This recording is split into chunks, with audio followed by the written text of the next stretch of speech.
नमस्कार तथा good afternoon सबैलाई। आज यात्राको गर्दै क्रममा मालारानीको प्राङ्गणबाट हजुरहरूलाई यस भिडियो मार्फत मालारानीको दर्शन गराउँदैछु।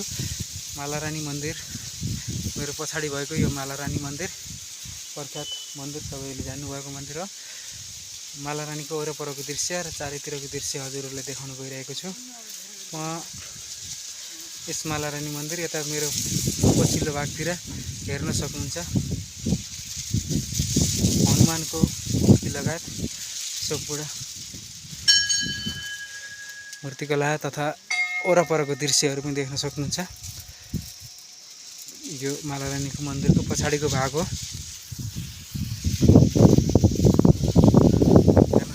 मालारानी मन्दिरको प्राङ्गणबाट तपाईलाई वरिपरिको दृश्य देखाइरहेको छु। यो मालारानी मन्दिरको द्वारको द्वार हो, हेर्न सक्नुहुन्छ। मालारानी मन्दिरको मेन द्वार यही हो।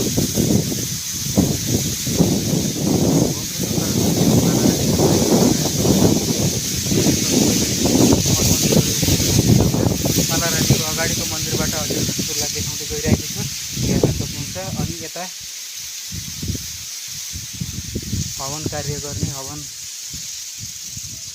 कुण्डहरू छ।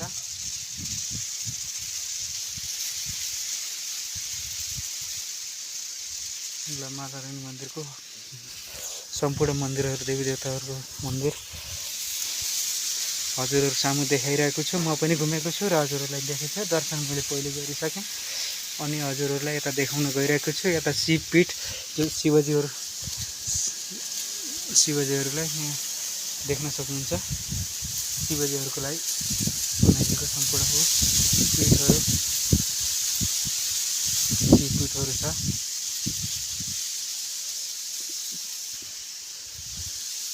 यो गणेश अनि गणेशको वाहन मुसा समेत देख्न सक्नुहुन्छ। शिवलिङ्ग यहाँ छ है। यता शिवजी यहाँ हुनुहुन्छ, हेर्न सक्नुहुन्छ। अनि शिवजीको वाहन पनि हेर्न सक्नुहुन्छ र सम्पूर्ण डम्बरुहरू सब यहीँ देख्न सक्नुभएको छ। अनि शिवजीको त्रिशूल हेर्न सक्नुहुन्छ। अनि यता पछाडि हनुमानको मूर्ति छ। हनुमान देख्न सक्नुभयो। र मालारानीबाट हजुरहरूलाई चारैतिरको दृश्य हजुरलाई देखाएँ, हेर्न सक्नुहुन्छ। भिडियो लामो हुनसक्छ, तर सबै भिडियो मैले हजुरलाई देखाइरहेको छु। यता शिवजीहरूको, यता यहाँ चाहिँ मेन मन्दिर मालारानीको। अनि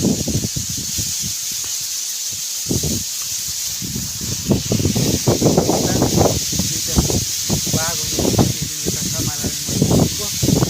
अनि गणेशजी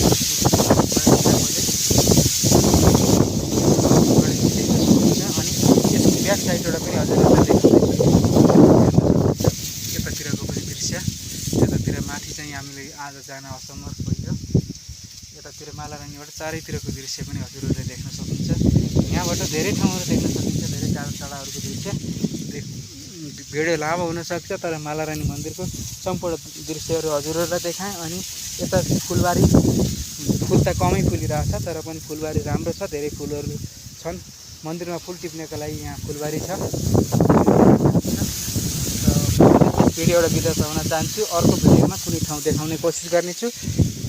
यहाँबाट चारैतिरको दृश्य हजुरहरूलाई मैले मालारानी मन्दिरको प्राङ्गणबाट हजुरहरूलाई देखाइसकेँ। चारैतिरको वरिपरिको दृश्य हजुरहरूले देख्न सक्नुहुनेछ। देखाइसकेँ भन्दै यस भिडियोबाट बिदा हुन चाहन्छु। हस्, नमस्कार, धन्यवाद। Good afternoon. सबैले सेयर गर्नु, लाइक, कमेन्ट गर्नु र यस्तै अरू भिडियोहरू पनि हजुरको सामु देखाउनेछु भन्दै यो भिडियोबाट बिदा हुन चाहेँ। हस्, नमस्कार।